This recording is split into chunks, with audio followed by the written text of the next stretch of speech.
சிறகடிக்க ஆசை சீரியலோட upcoming episode என்னன்னு பார்க்கலாம்.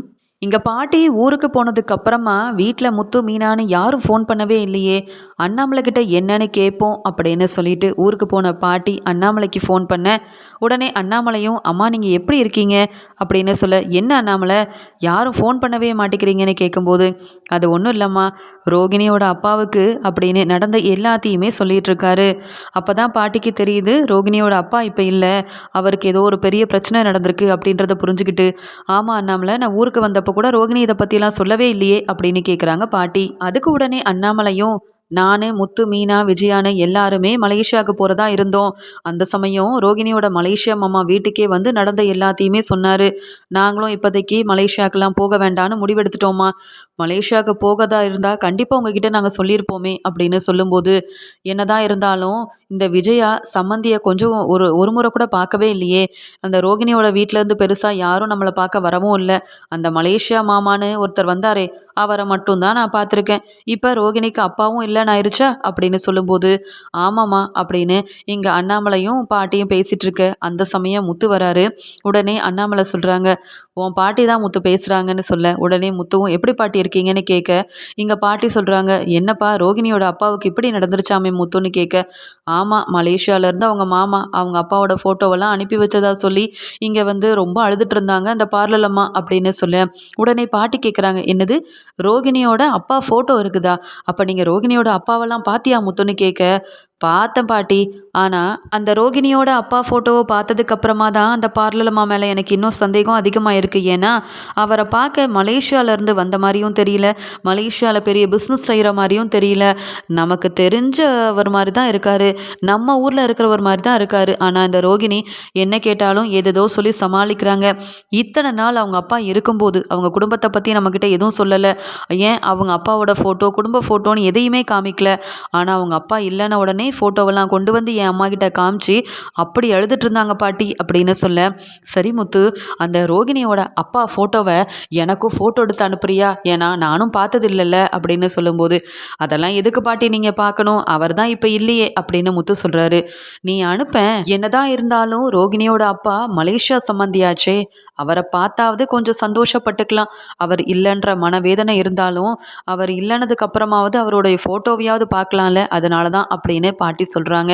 அதுக்கு உடனே முத்துவும், கவலைப்படாதீங்க பாட்டி, அந்த பார்லர் அம்மாவோட ரூமில் தான் அவங்க அப்பா ஃபோட்டோவை வச்சுருக்காங்க, நான் ஃபோட்டோ எடுத்து அனுப்புகிறேன் பாட்டி அப்படின்னு சொல்ல, உடனே இங்கே பாட்டியும், நீ மீனாவை நல்லபடியாக பார்த்துக்கோ, 2 பேரும் நல்லா சம்பாதிக்கணும், அந்த ரோகிணி மனோஜை பற்றி யோசிக்காதீங்க, ஏன்னா இந்த மனோஜுக்கு கொஞ்சம் கூட பொறுப்பே இல்லை, சீக்கிரமாகவே இங்கே அண்ணாமலைக்கு தர வேண்டிய பணத்தெல்லாம் எப்படியாவது மனோஜ் கிட்டேருந்து நீ தான் முத்து வாங்கி கொடுக்கணும் அப்படின்னு சொல்ல, சரி பாட்டி, நாங்களும் முடிஞ்சால் நானும் மீனாவை கூட்டிகிட்டு அங்கே வரேன், நான் அதுக்குள்ளே இந்த ரோகிணி அப்பாவோட ஃபோட்டோவெல்லாம் அனுப்பி வைக்கிறேன் பாட்டி அப்படின்னு சொல்லிட்டு ஃபோனை வைக்கிறாரு முத்து. உடனே முத்துவும் மனோஜோட ரூமுக்கு போகும்போது அங்கேருந்து வந்த ரோகிணி கேட்குறாங்க, என்ன முத்து, எதுக்காக ஏன் ரூமுக்குள்ளே போகிறீங்க, அதுவும் என்கிட்ட கேட்காம அப்படின்னு கேட்க, உடனே முத்துவும் ரொம்ப கோவமா, இது ஒன்றும் உங்கள் அப்பா உங்களுக்காக கட்டி கொடுத்த ரூமெல்லாம் இல்லை, எங்கள் அப்பா கட்டி கொடுத்த ரூம், இந்த ரூம்குள்ளே யார் வேணாலும் போகலாம் பார்லலாமா, என்ன நான் சரியாக படிக்கலை, பெரிய வேலை பார்க்கலன்றதுக்காக நானும் மீனாவும் வெளியில் தங்கிட்டு இருக்கோம், அதுக்குன்னு இந்த ரூம்குள்ளே போகாதீங்க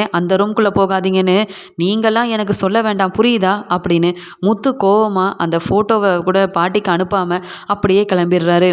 அப்புறம் வீட்டுக்கு வந்த முத்து மீனா கிட்ட பேசிகிட்டு இருக்கும்போது, மீனா அந்த பார்லலம்மா என்ன பேச்சு தெரியுமா பேசுகிறாங்க, அவங்களோட ரூம்குள்ளே கூட நான் போகக்கூடாதான் அப்படின்னு சொல்ல, இதுதான் நம்மளுக்கு தெரியுமேங்க, எனக்கு முடியலன்னு ஒரு நாள் நீங்கள் மனோஜோட ரூமில் போயிட்டு ரெஸ்ட் எடுக்க சொன்னதுக்கு அந்த மனோஜ் ரோஹிணி கிட்ட சொல்லி எவ்வளோ பெரிய பிரச்சனை செஞ்சாங்க, அத்தை என்ன அந்த பேச்சு பேசினாங்க, நீங்கள் எதுக்குங்க அவங்க ரூமுக்கெல்லாம் போகிறீங்கன்னு கேட்க, வேற ஒன்றும் இல்லை, பாட்டி தான் அந்த ரோகிணியோட அப்பா ஃபோட்டோவை பார்க்கணும், அது யாருன்னு பார்க்கணும், மலேசியா சம்மந்தியாச்சேன்னு ஆசைப்பட்டாங்க, அதனால தான் ஃபோட்டோ எடுத்து அனுப்பலான்னு நினச்சா அதுக்குள்ளே ரோகிணி அந்த பேச்சு பேசினாங்க, இதில் அவங்க அப்பா ஃபோட்டோவை பாட்டி கேட்டாங்கன்னு சொன்னால் மட்டும் ஃபோட்டோ எடுக்க விடுவாங்களா என்ன, அதனால தான் இதை பற்றி நான் எதுவுமே சொல்லலை மீனா, ஆனால் இந்த ரோகிணி நம்ம யாரையுமே அவங்க ரூம்குள்ளே போக விடாமல் இருக்கிறத பார்த்தா ஏதோ பெரிய உண்மையை அந்த ரூம்குள்ளே மறைச்சி வச்சுருக்க மாதிரி தான் இருக்குது அப்படின்னு சொல்ல, அதெல்லாம் இருக்காதுங்க, ரோகிணி சின்ன சின்ன பொய் சொல்லுவாங்க, அங்கே இங்கேன்னு கடன் வாங்கின விஷயம் வீட்டில் யாருக்கும் தெரியக்கூடாதுன்னு மறைப்பாங்க, ஆனால் மற்றபடி என்ன பெரிய உண்மையை மறைச்சிட போகிறாங்க அப்படின்னு மீனா சொல்ல, உனக்கு தெரியாது மீனா, அந்த ரோகிணி ஒன்றும் சாதாரண ஆள் இல்லை. அவங்கள நீ நம்பிட்டு இருக்கிறதுக்கு சீக்கிரமாகவே ஒரு நாள் ரோகிணியை பற்றின உண்மை வெளியில் வரும். அப்போ ரோகிணியை ரொம்ப நம்பிட்டு இருக்க இந்த மனோஜ், எங்கள் அம்மான்னு எல்லாருமே ரோகிணியை வீட்டை விட்டு வெளியில் அனுப்புவாங்க. அப்போ தெரியும் அந்த ரோகிணி யாருன்னுட்டு அப்படின்னு முத்து சொல்லிட்டு இருக்காரு. உடனே மீனாவும், ஆமாம் பாட்டி கேட்ட இந்த ஃபோட்டோவை எப்படிங்க அனுப்ப போகிறீங்க? ரோகிணி ரூம்குள்ளேயே நம்மளால் போக முடியலையே அப்படின்னு சொல்ல, அதான் ரோகிணி பார்லருக்கு போவாங்கல்ல, அந்த சமயம் நான் எடுத்துக்கிறேன். அது ஒன்றும் பெரிய பிரச்சனை இல்லை. அவங்க இருக்கும்போது அந்த ரூம்குள்ளே போனால் தானே தப்பு. நான் பார்த்துக்கிறேன் மீனா, கவலைப்படாத அப்படின்னு சொல்லிட்டு இருக்காரு முத்து. அடுத்த நாள் எப்பயும் போல் ரோகிணி, மனோஜினி எல்லாருமே அவங்கவுங்க வேலைக்கு கிளம்ப, உடனே முத்துவும் அங்கே சவாரி முடிச்சுட்டு வந்து வீட்டில் யாரும் இல்லைன்னு தெரிஞ்சுக்கிட்டு ரோகிணியோட ரூம்குள்ளே போயிட்டு அவங்க அப்பா ஃபோட்டோவை வந்து அவங்க பாட்டிக்கு ஃபோட்டோ எடுத்து அனுப்பி வைக்கிறாங்க. அது மட்டும் இல்லாமல் முத்து வந்து பாட்டிக்கு ஃபோன் பண்ணி சொல்கிறாரு, பாட்டி நீங்கள் கேட்டிங்கல்ல, இதுதான் ரோகிணி அப்பாவோட ஃபோட்டோ அப்படின்னு ஃபோட்டோவை அனுப்பிட்டு பாட்டிக்கிட்டேயும் சொல்லிடுறாரு. உடனே பாட்டியும் அந்த ஃபோட்டோவெல்லாம் எடுத்து பார்க்குறாங்க. பார்க்கும்போது பாட்டி மட்டும் இல்லாமல் பாட்டி வீட்டில் வேலை பார்க்குறவங்களும் இவங்கள எங்கேயோ பார்த்த மாதிரி இருக்கே அப்படின்னு யோசிக்க, பாட்டி சொல்கிறாங்க, அந்த வீட்டில் வேலை பார்க்குறவங்க கிட்ட கேட்குறாங்க, ஆமாம் இவர் நம்ம பக்கத்து ஊரில் இருந்தவர் மாதிரி இல்லை, இவர் கூட நம்மக்கிட்ட வந்து கொஞ்சம் கடன் வாங்கியிருக்காருல்ல அப்படின்ற மாதிரி சொல்ல, அதுக்கு அவங்க சொல்கிறாங்க, ஆமாம்மா நீங்கள் மறக்காமல் ஞாபகம் வச்சுருக்கீங்க, இவர் பக்கத்து ஊரில் தான் இருந்தார், ஆனால் அவர் இப்போ இல்லை. அது மட்டும் இல்லாமல் அவங்க குடும்பத்தில் உள்ள யாருமே இங்கே இல்லைம்மா, அவங்க வீடெல்லாம் விட்டுட்டு வேற எங்கேயோ போயிட்டாங்களாம். ஆனால் இவர் எப்படி அந்த ரோகிணி பாப்பாவோட அப்பாவாக முடியும்? பக்கத்து ஊரில் இருந்தாரே இவர், ஆனால் இவருக்கு கொஞ்சம் ரொம்பவே முடியாமல் எல்லாரையும் விட்டு பிரிஞ்சு போயிட்டாரு. அப்படி இருக்கும்போது இவரை போய் ரோகிணி தன்னுடைய அப்பான்னு எதுக்காக சொல்லணும்? மலேசியா சம்மந்தின்னு நினச்சா பக்கத்து ஊரில் இருக்கிறவரோட ஃபோட்டோவை கொண்டு போய் காமிச்சு விஜயாவை மட்டும் இல்லாமல் வீட்டில் உள்ள எல்லாரையும் உங்கள் வீட்டில் உள்ள மருமக ரோகிணியை போய் ஏமாத்திட்டு இருக்காங்களா அப்படின்னு பாட்டிக்கிட்ட அவங்க வீட்டில் வேலை பார்க்குறவங்க சொல்ல, இதெல்லாம் கேட்ட பாட்டி ரொம்பவே பேரதிர்ச்சி அடைகிறாங்க. ஆமாம் இப்போ தான் எனக்கு தெரிய வருது, குமாரபாளையத்தில் இருந்தவராச்சே இவர். அப்படி இருக்கும்போது இவர் மலேசியாவுக்கு போக வாய்ப்பே இல்லை. இவர் எல்லாரையும் விட்டு பிரிஞ்சிட்டாருன்னு எல்லாருக்கும் தெரியும். அப்படி இருக்கும்போது ரோகிணி எதுக்காக சம்மந்தமே இல்லாமல் இந்த ஆளோட ஃபோட்டோவை கொண்டு போய் கொடுத்து தன்னுடைய அப்பான்னு சொல்லணும் அப்படின்னு பாட்டிக்கு ரொம்பவே சந்தேகம் வருது. அது மட்டும் இல்லாமல் உடனே பாட்டி முத்துவுக்கு ஃபோன் பண்ணுறாங்க. உடனே முத்துவும், என்ன பாட்டி பார்லலம்மாவோட அப்பாவை பார்த்தீங்களா அப்படின்னு சொல்ல, ஃபோட்டோவை பார்த்தேன்ப்பா, ஆனால் இந்த ஆள் யாருன்னு எனக்கு நல்லா தெரியும். இவர் கண்டிப்பாக ரோகிணியோட அப்பாவாக இருக்க வாய்ப்பே இல்லை. ஏன்னா இவர் பக்கத்து ஊர்க்காரர்ப்பா, ஆனால் இப்போ இவர் இல்லை. இந்த ரோகிணி ஏதோ பொய் சொல்லி ஏமாத்துற மாதிரி இருக்குது. வேணும்னா நான் இவங்க இருந்த விலாசத்தை கூட சொல்கிறேன், நீ வேணும்னா போய் கேட்டுப்பாரு. கண்டிப்பாக இவர் ரோகிணியோட அப்பாவாக இருக்க மாட்டார். அப்படி இல்லைன்னா ரோகிணி தன்னுடைய அப்பா மலேசியாவில் இருந்ததா சொன்னது எல்லாமே பொய்யாக தான் இருக்கும். ஏன்னா குமாரபாளையத்தில் இருந்த இவரை பற்றி எனக்கு நல்லா தெரியும். இவர் ஒன்றும் அவ்வளோ வசதி வாய்ப்போடு இல்லை. அவர் இருக்கும்போதே நிறையா கடன் வாங்கினார். முடியாமல் தான் அவர் வந்து எல்லாரையும் விட்டு பிரிஞ்சு போயிட்டாரு. அது மட்டும் இல்லாமல் ரோகிணியோட அப்பா தான் இவர்னு தெரிஞ்சா கண்டிப்பாக ரோகிணி பணக்கார வீட்டு பொண்ணாக இருக்க வாய்ப்பே இல்லை அப்படின்னு முத்துவோட பாட்டி தனக்கு தெரிஞ்ச உண்மை எல்லாத்தையும் முத்துக்கிட்ட சொல்ல, உடனே முத்துவும் பேரதிர்ச்சி அடைகிறாரு. என்ன பாட்டி சொல்கிறீங்க, நீங்கள் சொல்கிறது உண்மையா? அப்போ ரோகிணியோட அப்பான்னு இந்த ஃபோட்டோவில் இருக்கிறவர் உங்களுக்கு தெரியுமான்னு கேட்க, ஆமாப்பா அவர் இருக்கும்போது எனக்கு தெரியும். ஏன் என்கிட்ட கூட வந்து கடன் வாங்கியிருக்காரு.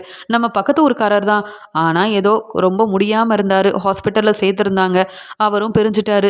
இவர் இல்லாமல் இவர் குடும்பம் ரொம்ப கஷ்டப்பட்டாங்க. அப்புறம் அவங்க பொண்ணு இப்போ நல்லா படித்து ஏதோ வெளியூரில் வேலை பார்க்குறதா கேள்விப்பட்டேன். அந்த ஒரு வருமானத்தை வச்சு தான் அந்த அம்மாவும் குடும்பத்தை நடத்திட்டு இருந்தாங்க.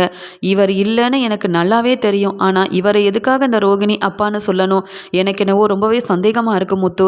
ரோகிணி உண்மையாகவே பணக்கார வீட்டு பொண்ணு தானா, இல்லை இவரோட உண்மையான பொண்ணா அப்படின்னு பாட்டி சந்தேகத்தோடு கேட்க, உடனே முத்து பேரதிர்ச்சி அடைகிறாரு. என்ன பாட்டி சொல்கிறீங்க? அப்போ உங்களுக்கு இவரை நல்லாவே தெரிஞ்சிருக்கு. இவர் இப்போ இல்லைன்றத ஒரு காரணமாக வச்சுக்கிட்டு ரோகிணி வேணும்னே இவர் தான் தன்னுடைய அப்பான்னு பொய் சொல்லிட்டு இருக்காங்களா? அப்போ இவர் மலேசியாவிலேருந்து வரலை, இவர் மலேசியா அப்பாவும் இல்லை. அப்போ ரோகிணி பணக்கார வீட்டு பொண்ணாக இருக்க வாய்ப்பே இல்லையோ? எங்கள் அம்மாவை ஏமாத்துறதுக்காக தான் ரோகிணி இப்படியெல்லாம் செஞ்சிட்ருக்காங்க போல. பாட்டி உங்களுக்கு தான் இவரை பற்றி நல்லா தெரியுதே, இவர் எங்கே இருந்தார், இவருடைய விலாசம் எதுவும் இருந்தால் சொல்லுங்கள் பாட்டி. அந்த இடத்துக்கே போய் என்ன ஏதுன்னு விசாரித்து ரோகிணியை பற்றின உண்மையை நான் கண்டுபிடிச்சே ஆகணும் அப்படின்னு முத்து சொல்ல, உடனே பாட்டியும் ரொம்பவே தெளிவாக அவரை பற்றின எல்லா விவரத்தையும் முத்துக்கிட்ட சொல்லிக்கிட்டே சொல்கிறாங்க. உடனே முத்து சொல்கிறாங்க, நல்லதாக போச்சு பாட்டி, இந்த ஃபோட்டோவை உங்ககிட்ட அனுப்புனேன், அதனால் இதை வச்சு உண்மை என்ன அப்படின்னுட்டு நீங்களும் எனக்கு சொல்லிட்டீங்க. இதே நான் உங்களுக்கு இதை பற்றி சொல்லாமல் இருந்திருந்தா கண்டிப்பாக ரோகிணி இன்னும் என்னுடைய அப்பா இப்படி என்னை விட்டு பிரிஞ்சு போயிட்டாரு, சொத்து இப்போ வரும் அப்போ வரும்னு எங்கள் அம்மாவை மட்டும் இல்லை பாட்டி, மனோஜ் எங்களை எல்லாத்தையுமே ஏமாற்றிட்டே இருந்திருப்பாங்க. ரொம்ப நல்லது பாட்டி, இனி அந்த ரோகிணியை நான் சும்மா விட போகிறதில்ல அப்படின்னு சொல்லிட்டு இங்கே பாட்டிக்கிட்ட எல்லா விவரத்தையும் கேட்டு தெரிஞ்சுக்கிட்ட முத்துவும் ஃபோனை வைக்கிறாரு. பாட்டிக்கு ரோகிணி மேலே அவ்வளோ கோவம் வருது. இந்த ரோகிணி மட்டும் பொய் சொல்லியிருக்கிறதா முத்து மூலமாக எனக்கு தெரிய வரட்டும், அப்புறம் இந்த ரோகிணியை நான் சும்மாவே விட மாட்டேன் அப்படின்ற கோவத்தில் இருக்கிறாங்க பாட்டி. உடனே முத்துவும் மீனா கிட்ட சொல்கிறாங்க, பாத்தியா மீனா, பாட்டி சொன்னதெல்லாம் கேட்டு நானே பேரதிர்ச்சி அடைஞ்சிட்டேன். அது மட்டும் இல்லாமல் இந்த ஃபோட்டோவை கொண்டு வந்து ரோகிணி என்னமா அழுதாங்க. ஆனால் இவர் என்னவோ ரோகிணியோட அப்பாவாக இருக்க வாய்ப்பு இல்லைன்னு நினைக்கிறேன். அப்படி இவர் பக்கத்து ஊரில் உள்ளவராக இருந்திருந்தா எப்படி மலேசியா அப்பாவாக இருக்க முடியும்? ரோகிணி ஏதோ ஒரு உண்மையை மறைக்கிறாங்க. ஆனால் பாட்டி ரொம்ப தெளிவாக ரோகிணியை பற்றி புரிஞ்சு வச்சுருக்காங்க. ஃபோட்டோவை பார்த்த உடனே இவர் மலேசியாவிலேருந்துலாம் வரல, பக்கத்து ஊருக்காரர் தான் அப்படின்ற உண்மையை சொல்லிட்டாரு. பாட்டி சொன்ன இடத்துக்கு போய் கேட்டால் ரோகிணி தான் இந்த ஃபோட்டோவில் இருக்கிறவரோட பொண்ணா, இல்லை ரோகிணி இன்னும் என்னென்ன உண்மையெல்லாம் மறைச்சிருக்காங்க அப்படின்றத கண்டுபிடிக்க முடியும். அதனால் கண்டிப்பாக அப்பா சொன்ன இடத்துக்கு நான் பாட்டி சொன்ன இடத்துக்கு நான் போக தான் போகிறேன். அப்பா சொன்ன மாதிரியே இந்த ரோகிணியை பற்றின எல்லா உண்மையும் நான் கண்டுபிடிக்க தான் போகிறேன் அப்படின்னு முத்து மீனா கிட்ட பேசிகிட்டு இருக்க. மீனாவுக்கு என்ன சொல்லனே தெரியல. இந்த ரோகிணி இன்னும் என்னென்ன உண்மையை மறைச்சிருக்காங்களோ, இதெல்லாம் விஜயாத்தைக்கு தெரிஞ்சால் என்ன நடக்க போகுதோ தெரியல அப்படின்னு மீனா நினைக்கிறாங்க. முத்து குமாரபாளையத்துக்கு போகும்போதே நினைக்கிறாங்க, இது கிறிஷோட ஊர், கிறிஷோட பாட்டியும் இங்கே தான் இருந்தாங்க. ஆனால் பாட்டி கொடுத்த விலாசத்தில் என்ன ஏதுன்னு போய் கேட்டு பார்ப்போம் அப்படின்னுட்டு அங்கே போய் விசாரிக்க, இவர் இந்த ஊரில் உள்ளவர் தான். இவர் மலேசியாக்கெலாம் போகல, நிறைய கடன் வாங்கிட்டாரு, சின்ன சின்ன வேலையை செஞ்சு தன்னுடைய குடும்பத்தை நடத்திட்டு இருந்தாரு. கடன் பிரச்சனையாலையும் அவர் சரியான வேலைக்கு போகாததாலையும் அதிகமான பிரச்சனை வர ரொம்ப முடியாமல் அப்புறம் ஹாஸ்பிட்டலில் இருந்து அப்புறம் குடும்பத்தையும் பிரிஞ்சிட்டாரு அப்படின்ற உண்மை முத்துவுக்கு தெரிய வருது. இந்த ரோகிணி இல்லாத அப்பாவை இருக்கிறாருன்னு சொல்கிறாங்க, இருக்கிற அப்பாவை இல்லைன்னு சொல்கிறாங்க. ஒன்றுமே புரிய மாட்டேங்குது. இந்த ஃபோட்டோவில் இருக்கிறவர் பக்கத்து வீட்டில் தான் இருந்திருக்காரு. ஆனால் ரோகிணி என்னவோ இவரை மலேசியாவில் உள்ள அப்பா அப்படின்லாம் எதுக்காக சொல்லணும்? இந்த ரோகிணி ரொம்பவே பொய் சொல்லி ஏமாத்திட்டு இருக்காங்க அப்படின்னு ரோகிணி அப்பான்னு சொன்ன அந்த ஆளோட ஃபோட்டோவை அங்கே உள்ள எல்லார்கிட்டையும் கேட்க, இவருக்கு ஒரு பொண்ணு இருக்காங்க, அவங்க பேர் ரோகிணி, அவங்க படிச்சுட்டு வெளியூரில் வேலை பார்க்குறாங்க, இப்போ கல்யாணம் ஆயிடுச்சான். ஆனால் ஏற்கனவே கல்யாணமாகி அவங்களுக்கு ஒரு பையன் இருக்கிற விஷயத்த சொல்லாமல் தான் கல்யாணம் பண்ணியிருக்காங்களாம் அப்படின்ற மாதிரி அக்கம் பக்கத்தில் உள்ளவங்களாம் ரோகிணியை பற்றி ரொம்ப தெளிவாக சொல்கிறாங்க. இதெல்லாம் கேட்டுட்டு இருந்த முத்து, என்ன சொன்னீங்க, அவங்க பேர் ரோகிணியா? ஆமாம், அவங்க என்ன வேலை பார்க்குறாங்க அப்படின்னு கேட்க, அவங்களா ஏதோ பார்லர்லாம் வச்சுருக்காங்களாம், அப்பப்போ அவங்க அம்மாவை பார்த்துட்டு போவாங்க, அவங்க அம்மாவும் அவங்க பையனும் இதே ஊரில் தான் இருந்தாங்க. ஆனால் இப்போ தான் அந்த பொண்ணு ரோஹிணி அவங்க அம்மாவையும் கூட்டிகிட்டு போயிட்டாங்க அப்படின்னு சொல்ல, உடனே முத்துவும், அப்போ அந்த பையனோட பேர் கிறிஷாங்க அப்படின்னு கேட்க, ஆமாப்பா அந்த பையன் கிறிஷ் தான், ரொம்ப சின்ன பையனாக இருப்பான், இப்போ பக்கத்து ஊரில் இருந்தவங்க வேற எங்கேயோ போயிட்டாங்க போல், இப்போ எங்கே இருக்காங்க என்ன ஏதுன்னு எங்களுக்கு எந்த விவரமும் தெரியல அப்படின்னு ரோஹிணியை பற்றி ரொம்ப தெளிவாக அக்கம் பக்கத்தில் உள்ள எல்லாருமே முத்துக்கிட்ட சொல்ல, முத்துவுக்கு தெளிவாக புரியுது, இந்த ரோஹிணியோட அம்மா தான் கிறிஷோட பாட்டி, அப்போ இவர் தான் உண்மையான அப்பா. ஆனால் மலேசியா அப்பாலாம் கிடையாது, தான் பெரிய பணக்கார வீட்டு பொண்ணுன்னு எல்லாரையும் நம்ப வைக்கிறதுக்காக தன்னுடைய சொந்த அப்பாவோட ஃபோட்டோவை கொண்டு வந்து இவர் தான் மலேசியா அப்பான்னு பொய் சொல்லிட்டு இருந்திருக்காங்க. ரோகிணிக்கு மலேசியாவில் அப்பாவும் இல்லை மாமாவும் இல்லை, சொன்னது எல்லாமே பொய் தான். இது எல்லாத்தையும் அம்மா கிட்ட போய் சொல்லணும். ரோஹிணி இத்தனை நாள் குடும்பத்தை ஏமாத்திட்டு இருந்திருக்கிறாங்களே, அது என்ன ஏதுன்னு அம்மா மூலமாகவே கேட்டு தெரிஞ்சுக்கணும், சும்மா விடக்கூடாது இந்த பார்லர் அம்மாவை அப்படின்ற கோவத்தில் உண்மையை தெரிஞ்சுக்கிட்ட முத்துவும் உடனே பாட்டிக்கு ஃபோன் பண்ணுறாரு. உடனே முத்து பாட்டிக்கிட்ட, பாட்டி நீங்கள் சொன்னது எல்லாமே இது உண்மைதான் பாட்டி, அவரை பற்றி விசாரித்தோம், வேறு யாரும் இல்லை, ரோகிணியோட உண்மையான அப்பா தான் அவர். ஆனால் ரோகிணி மலேசியாவிலேருந்துலாம் வரல பாட்டி, அவங்களும் பக்கத்து ஊரில் இருந்திருக்காங்க. சொல்லப்போனால் இந்த ரோகிணிக்கு ஏற்கனவே கல்யாணமாகி கிருஷ்ணன்ற பையன் வேற இருந்திருக்கான். இந்த உண்மையெல்லாம் மறைச்சு தான் பாட்டி மனோஜையை ரோகிணி கல்யாணம் பண்ணியிருக்காங்க அப்படின்னு சொல்ல, பாட்டிக்கு அவ்வளோ கோவம் வருது. நான் தான் சொன்னேனே ஃபோட்டோவை பார்த்த உடனே எனக்கு தெரிஞ்ச ஒரு மாதிரி இருக்குன்னுட்டு, பாத்தியா தான் பெரிய பணக்கார வீட்டு பொண்ணுன்னு சொன்னால் விஜயா தலையில் தூக்கி வச்சு கொண்டாடுவான்னுட்டு எவ்வளோ பெரிய பொய்யெல்லாம் சொல்லி குடும்பத்தை ஏமாத்திட்டு இருக்கா இந்த ரோகிணி. இதை கூட தெரியாமல் வீட்டுக்கு வந்த மீனாவை பொறுப்பில்லைன்னு சொல்லி திட்டுற விஜயா பொறுப்பே இல்லாத ரோகிணியை தலையில் தூக்கி வச்சுல கொண்டாடிட்டு இருக்கா. ஓ அம்மாவுக்கு நான் வந்தால் தான் சரிப்பட்டு வரும் போல, முதல்ல இந்த உண்மையை போய் விஜயா கிட்ட சொல்லி புரிய வை. அப்படியும் விஜயா கேட்கல, ரோகிணிக்கு சப்போர்ட் பண்ணுறானா, நானே வர முத்து அப்படின்னு சொல்ல, பாட்டி நீங்கள் இப்போ தான் ஊருக்கு போயிருக்கீங்க, இதை பற்றிலாம் நீங்கள் யோசிக்காதீங்க, நான் பார்த்துக்கிறேன் பாட்டி, அதான் உங்கள் மூலமாக உண்மையெல்லாம் தெரிஞ்சிருச்சுல, இன்னுமா அந்த பார்லர் அம்மாவை நான் சும்மா விடுவேன் நீங்கள் நினைக்கிறீங்க? நீங்கள் பொறுமையாக இருங்க பாட்டி. ஆனால் ரொம்ப நன்றி பாட்டி, நீங்கள் சொல்ல போய் தான் உண்மை என்னன்னு எனக்கு தெரிய வந்தது அப்படின்னு முத்து பாட்டியை சமாதானப்படுத்திட்டு பிரச்சனைக்கெல்லாம் நான் முற்றுப்புள்ளி வைக்கிறேன்னு சொல்லி புரிய வச்சுட்டு ஃபோனை வைக்கிறாரு. இங்கே வீட்டில் இருக்க விஜயா ரோகிணி கிட்ட பேசிகிட்டு இருக்காங்க. ஏமா ரோகிணி, மலேசியாவுக்கு உன் மாமா போயிட்டாராம்மா? உங்கள் அப்பா இல்லைன்னு ஆயாச்சு. உங்கள் அப்பாவோட சொத்தாவது உனக்கு வரணும்ல. உனக்கு மட்டும்தானம்மா அந்த சொத்து மேலே எல்லா உரிமையும் இருக்குது. அந்த சொத்தெல்லாம் எப்போம்மா வரும்? சீக்கிரமாகவே வந்தால் மனோஜுக்கு கொஞ்சம் உதவியாக இருக்கும்ல அப்படின்னு சொல்லிட்டு இருக்க. உடனே ரோகிணியும், இப்போ என் நிலமை உங்களுக்கு என்னன்னு நல்லாவே புரியும். என் மாமா தான் ரொம்ப தெளிவாக சொல்லிட்டு போயிட்டாங்களே. நீங்கள் சொத்தை பற்றி யோசிக்கிறீங்க, எங்கள் அப்பாவை பார்க்க முடியாத நிலைமை எனக்கு வந்துருச்சேன்னு நான் யோசிக்கிறேன். என் மாமா கண்டிப்பாக எனக்கு சேர வேண்டிய சொத்தெல்லாம் சீக்கிரமாகவே வாங்கி கொடுத்துருவாங்க. அங்கே இருக்கிற பிரச்சனை முதல்ல முடியணும். அதுக்கப்புறமா எனக்கு வர சொத்து எல்லாமே உங்கள் பையன் மனோஜுக்கு தானே ஆண்டி அப்படின்னு சொல்ல, எனக்கு தெரியுமா, இந்த வீட்டில் இருக்க மருமகள்லையே எனக்கு பிடிச்ச மருமக நீ தான். ஏன் தெரியுமா? நீ பணக்கார வீட்டு பொண்ணு மட்டும் இல்லை, எனக்கு ஏற்ற மாதிரி எனக்கு புரிய வச்சு எனக்காக எல்லாத்தையும் பார்த்து பார்த்து செய்கிற பாத்தியா, நீ எனக்கு மருமகளாக கிடைக்க நான் ரொம்ப கொடுத்து வச்சிருக்கணும் அப்படின்னு விஜயா சொல்லிட்டு இருக்கும்போது அங்கே வந்த முத்துவும், ஆமாம் இவங்க உங்களுக்கு கிடைக்க ரொம்ப கொடுத்து வச்சிருக்கணும், ஏன்னா பொய் சொல்லி ஏமாத்திட்டு இருக்க ரோகிணியை தானே உங்களுக்கு ரொம்ப பிடிக்கும் அப்படின்னு சொல்ல, உடனே ரோகிணியும், என்ன முத்து என்னென்னவோ பேசுகிறீங்க? நான் என்னவோ விஜயா ஆண்டியை ஏமாத்திட்டு இருக்க மாதிரி? எனக்கு எந்த அவசியமும் இல்லை யாரையும் ஏமாத்த. எப்போ பார்த்தாலும் ஏதாவது சொல்லி பிரச்சனை செய்யணும். உங்களுக்கும் மீனாவுக்கும் இதே தான் வேலை அப்படின்னு சொல்ல, வாயை மூடுங்க பார்லலம்மா. உங்களை பற்றின எல்லா உண்மையவும் பாட்டி மூலமாகவே நான் தெரிஞ்சுக்கிட்டேன். நல்ல வேலை, இப்போவாவது உங்கள் அப்பாவோட ஃபோட்டோவை கொண்டு வந்து காமிச்சிங்களே. உங்கள் அப்பா இருக்கும்போதெல்லாம் உங்கள் குடும்பத்தை பற்றியும் உங்கள் அப்பாவோட ஃபோட்டோன்னு எதை பற்றியுமே எங்களுக்கு தெரியாமல வச்சுருந்தீங்க. ஆனால் இப்போ உங்கள் அப்பாவோட ஃபோட்டோவை காமிக்க போயிட்டு எல்லா உண்மையுமே வெளியில் வந்திருக்கு அப்படின்னு சொன்னதை கேட்டு ரோகிணி பயந்து போயிடுறாங்க. என்ன முத்து சொல்கிறீங்க? எதை பற்றி சொல்ல வரீங்க அப்படின்னு கேட்க, உடனே அண்ணாமலையும், என்னாச்சு முத்து, ரோகிணி எதுக்கு நிற்க வச்சு கேள்வி கேட்டுட்ருக்க? அப்படி என்ன பிரச்சனை அப்படின்னு கேட்கும்போது, அப்பா நீங்கள் பாட்டிக்கு ஃபோன் பண்ணீங்கல்ல, பாட்டி உடனே ரோகிணியோட அப்பா ஃபோட்டோவை எனக்கு அனுப்பு, மலேசியா சம்மந்தியை நானும் பார்க்கணும் அப்படின்னு கேட்க, நானும் ஃபோட்டோ எடுத்து அனுப்புனேன். பாட்டி அவரை பார்த்த உடனே, இவர் பக்கத்து ஊரில் உள்ளவர், என்கிட்ட கூட கடன் வாங்கியிருக்காரு அப்படின்னு இவர் பேரெல்லாம் சொன்னாங்க. நான் கூட முதல்ல நம்பலப்பா. ஆனால் பாட்டி சொன்ன இடத்துக்கு போய் பார்த்தேன். அங்கே போய் எல்லாம் விசாரிச்சதுக்கப்புறமா தான் தெரிஞ்சுது இந்த ரோகிணி யார், ரோகிணி உண்மையாகவே பணக்கார வீட்டு பொண்ணு தானா அப்படின்ற எல்லாத்தையுமே விசாரிச்சதுக்கப்புறமா இந்த பார்லலம்மா சொன்னது எல்லாமே பொய்ன்றது எனக்கு தெரிய வந்திருக்குப்பா அப்படின்னு சொல்ல, உடனே விஜயாவும், என்ன முத்து சொல்கிற? அப்போ ரோகிணி பெரிய பணக்கார வீட்டு பொண்ணு இல்லையா அப்படின்னு கேட்க, அம்மா உங்களுக்கு பணம் தானே முக்கியம். இப்போ சொல்கிறேன், அவங்க ஒன்றும் பணக்கார வீட்டு பொண்ணெல்லாம் இல்லை, பெரிய வசதி வாய்ப்பெல்லாம் இல்லைம்மா. சொன்னது எல்லாமே பொய். இவங்க அப்பா மலேசியா பக்கமே போல, அங்கே இங்கன்னு கடன் வாங்கி அவ்வளோ பிரச்சனை இருந்திருக்கு. ஆனால் இப்போ இந்த ஃபோட்டோவில் இருக்கிறது ரோகிணியோட உண்மையான அப்பா. ஆனால் இவங்க யாருமே மலேசியாவுக்கும் போனதில்லை, மலேசியாவில் பெரிய பிஸ்னஸ் செஞ்சு முன்னேறின ஆளுங்களும் கிடையாது அப்படின்ற உண்மையை ரொம்பவே தெளிவாக சொல்கிறாரு. அது மட்டும் இல்லைம்மா, உங்கள் மருமக ரோகிணி இன்னொரு பெரிய உண்மையை மறைச்சிருக்காங்க. மனோஜோட வாழ்க்கையில் பெரிய பிரச்சனைக்கு காரணமே இந்த ரோகிணியாக தான் இருப்பாங்க போல.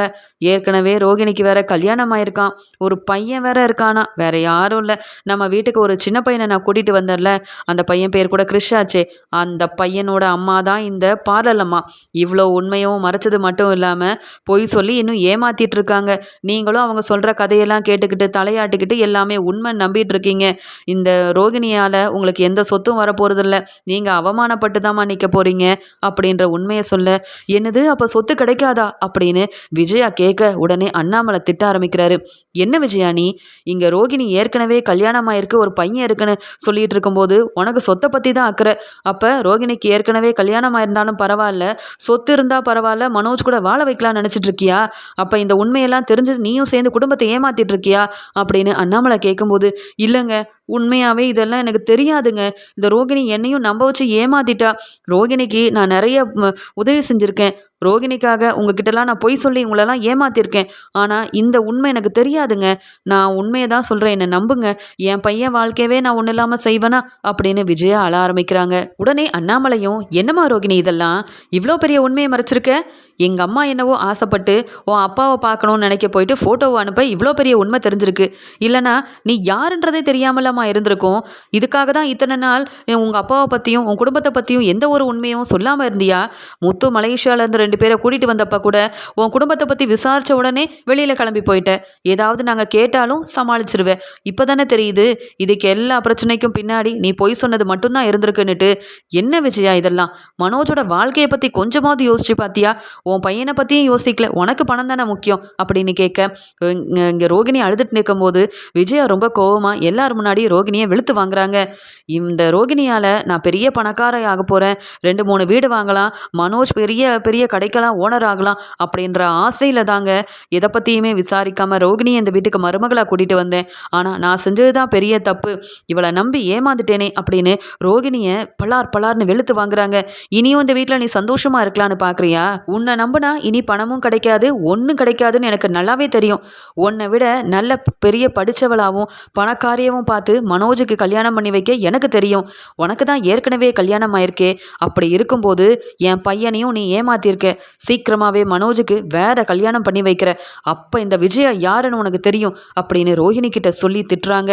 இந்த முத்துவால என்னை பற்றின உண்மையெல்லாம் தெரிஞ்சு என் அப்பாவும் மலேசியா அப்பா கிடையாதுன்றதை கண்டுபிடிக்க போயிட்டு விஜயாத்தை நான் ஒரு ஏற்கனவே கல்யாணமானவ அப்படின்றத விட நான் பெரிய பணக்கார வீட்டு பொண்ணு இல்லை அப்படின்றத தான் யோசிக்கிறாங்க. பணம் இல்லைன்னா உடனே மனோஜுக்கு வேற கல்யாணம்லாம் பண்ணி வைக்கணும்லாம் சொல்லிட்டு இருக்காங்களே விஜயாத்தை. இப்போ என்ன செய்ய? வசமாக மாட்டிக்கிட்டேன். மலேசியாவில் இருந்த அப்பா இல்லை அப்படின்னு ஃபோட்டோவெல்லாம் காமிச்சு இவங்க முன்னாடி நடித்து ஏமாத்துனா இந்த வீட்டில் எல்லாரும் முன்னாடியும் மனோஜ் கூட ரொம்பவே சந்தோஷமாக இருக்கலாம். விஜயா ஆண்டியும் என்னை எதுக்கும் விட்டு கொடுக்காம நான் பெரிய பணக்கார வீட்டு பொண்ணுன்னு நம்புவாங்க, என்னை தலையில் தூக்கி வச்சு கொண்டாடுவாங்கன்னு பார்த்தேன். ஆனால் அந்த முத்து என் அப்பா ஃபோட்டோவை வச்சு இங்கே பாட்டிக்கிட்டெல்லாம் காமிச்சு யார் என்னன்ற உண்மையை கண்டுபிடிச்சது மட்டும் இல்லாமல் நான் பணக்கார வீட்டு பொண்ணு இல்லை அப்படின்றதையும் சொல்லி விஜயாத்த முன்னாடி தலை குனிஞ்சு நிற்க வச்சுட்டாரே அப்படின்ற மாதிரி பார்க்குறாங்க. உடனே இங்கே முத்து வந்து விஜயா அழுதுட்டு இருக்கும்போது சொல்கிறாங்க, ஏமா அழுகிறீங்க? உங்களுக்கு தான் பணம் முக்கியமாச்சே. பணத்து மேலே உள்ள ஆசையில் தானே ரோகிணியை பற்றின உண்மை எதுவுமே தெரிஞ்சுக்காம மனோஜுக்கு கல்யாணம் பண்ணி வச்சிங்க. இப்போ உங்களுக்கும் மனோஜுக்கும் இதுவும் வேணும் இன்னமும் வேணும். இப்போ அவங்க பணக்கார வீட்டு பொண்ணு இல்லைன்னு தெரிஞ்சாச்சே. இப்போ என்ன செய்ய போகிறீங்க? என்ன முடிவெடுக்க போகிறீங்க? ஏற்கனவே கல்யாணமான ரோகிணியை மனோஜுக்கு வேற கல்யாணம் பண்ணி வச்சுருக்கீங்க. எல்லா பிரச்சனைக்கும் காரணம் நீங்கள் தாம்மா. பணம் தேவை தான், அதுக்காக பணம் தான் முக்கியம்னு வாழ்ந்தா இப்படி ஒரு நிலைமை தான் உங்களுக்கும் உங்கள் பையனுக்கும் வரும். எப்படியோ இந்த பார்லலமாவை பற்றின உண்மை பாட்டி மூலமாக இப்போ எல்லாருக்கும் தெரிய வந்திருக்கு. பாட்டி சீக்கிரமாகவே ரோகிணியை பார்க்க வரேன்னு சொல்லியிருக்காங்க. அதுக்குள்ளே ரோகிணியை வீட்டை விட்டு வெளியில் அனுப்பிடுங்க. இல்லைனா பாட்டி அம்மா உங்களையும் சும்மா விட மாட்டாங்க. உங்கள் மேலேயும் ரோகிணி மேலேயும் பாட்டி ரொம்பவே கோவத்தில் இருக்கிறாங்கம்மா அப்படின்னு முத்து சொல்ல இங்கே வீட்டில் உள்ள எல்லாருமே ரோகிணியால் தலை குனிஞ்சு நிற்கிறாங்க. முத்து கேட்குற கேள்விக்கு விஜயா பதில் பேச முடியாமல் அழுதுகிட்டே நிற்கிறாங்க.